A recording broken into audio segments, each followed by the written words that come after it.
Hey guys, how are you? Today our topic is exponentials. We have some rules for exponential, which are number one rule is we call it the multiplication rule. Second rule is we call the division rule.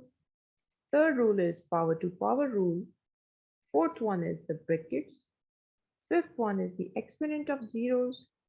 Sixth one is the negative exponent. And the last one is the fractional exponents. Now we have to explain each and every rule.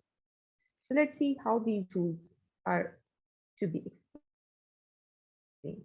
For the multiplication, it's always have the same basis. Whenever we have the same basis, for instance, we have a to the power m, or we can call it a exponential m times a exponential n. You can see we have the bases are same, a, both have the basis which is a, but their powers, their exponents are actually not same. They are m and n.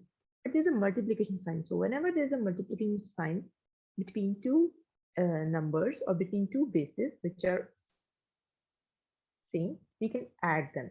So multiplication means we have to add the exponents.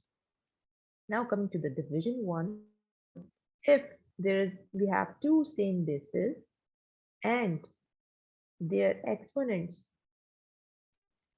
are not same, or we can say it's any one of them, but the bases are same and there's a division sign between them, and what we have to do, we simply have to subtract it.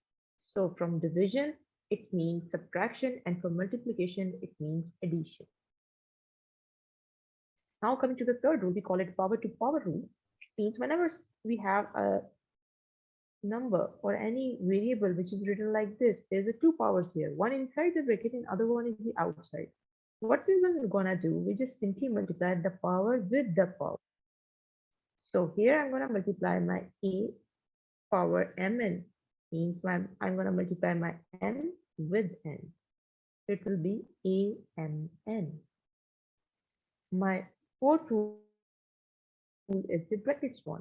Says if we have two variables and it has some power, both have the equal right to get the same power. Either there are three variables inside the bracket or five or six, we have to give each and every variable the same power. The next rule is the exponent of zero. It's the rule of exponent. Whenever you have an exponent whose power is zero, the answer will be equals to 1. Let's suppose there's a number which says its power is 5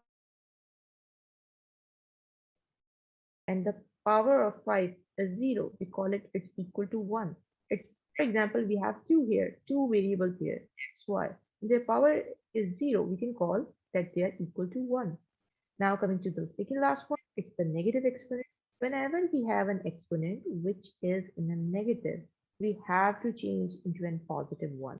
So if it's in the denominator, we have to put it in the numerator, and if it's in numerator, we have to put it in the denominator.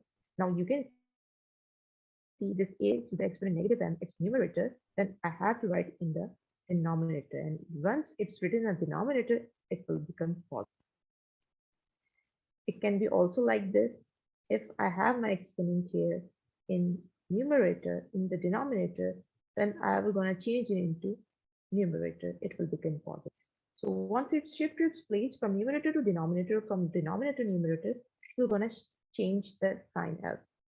The last one, we call it the fractional exponent. What does this mean? For example, if I have an exponent which is a to the power m over n, I'm gonna write it like this: root nth root of a power n.